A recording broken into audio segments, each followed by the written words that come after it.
فوق برضه تلاقيه بصوا يا جماعه النجيله في الشتاء في خطأ كتير بيسقط فيه الجميع. كتر الميه في الشتاء يا جماعه غلط. النجيله في الشتاء نشغل رشاش قد ايه؟ النجيله ممكن ترويها في الشتاء مرتين، وممكن مره، وممكن 3 مرات حسب الجو. يعني في شهر 12 واحد اتنين ممكن نروي النجيله دي مره في الاسبوع، نشغل الرشاشات ربع ساعه. جرب هتشوف. خلاص. طيب، يبقى كتر الميه في الشتاء على النجيله خطأ، والكل بيسقط في الجزئيه دي. طيب الحاجه الاخيره، النجيله لما بتبقى ناشفه عندك بالطريقه دي، النشفان ده قله التغذيه يعمل كده. خلاص. الميه، تراجع الميه تشوف هل في ميه ولا لا.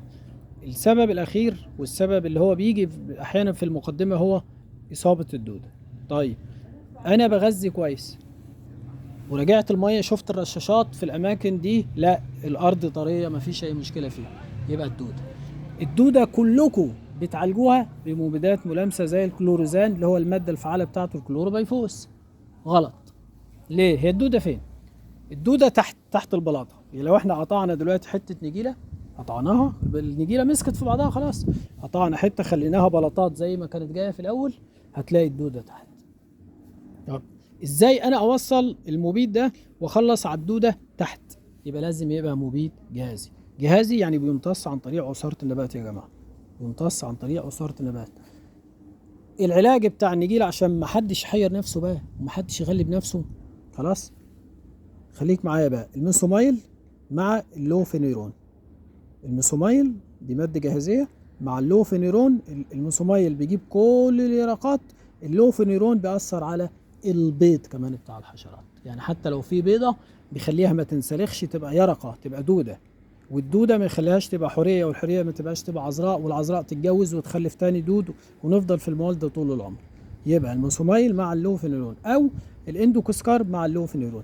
الكلوروبيفوس هو مبيد ملامسة، ولكن بيجيب احيانا نتيجة برضو مع الدودة، ولكن نتيجته بتبقى ضعيفة حتى لو ضفت عليه اللوفينيرون. استاذنا فاضل بيسأل برضو على المشكلة اللي احنا شيرناها اكتر مرة، الورق اللي بيلف في الليمون.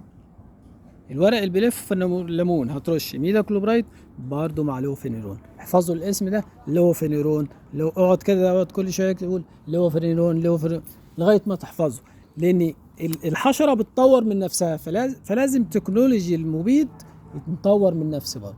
انما احنا قاعدين عايشين بقى في زمن اللمبادة وفي زمن يا جماعة الحشرة خلاص بقى طورت نفسها.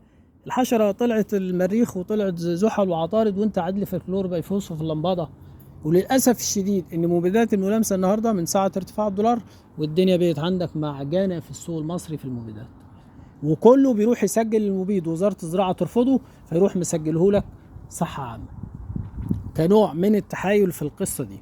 خلاص يسجله لك صحة عامة، تيجي انت ترش لا يجيب نتيجة مع الزرع، وبتأذي نفسك وبتأذي البيئة المحيطة بيك، وبتأذي لو عندك قطط، لو عندك كلاب، وهكذا، وبتأذي كمان الحشرات النافعة. فخلاص جزئية المكافحة ده علم. المكافحة يا اخوانا، مكافحة النبات، تغذية النبات علم، ما هياش هي يلا نرش وخلاص.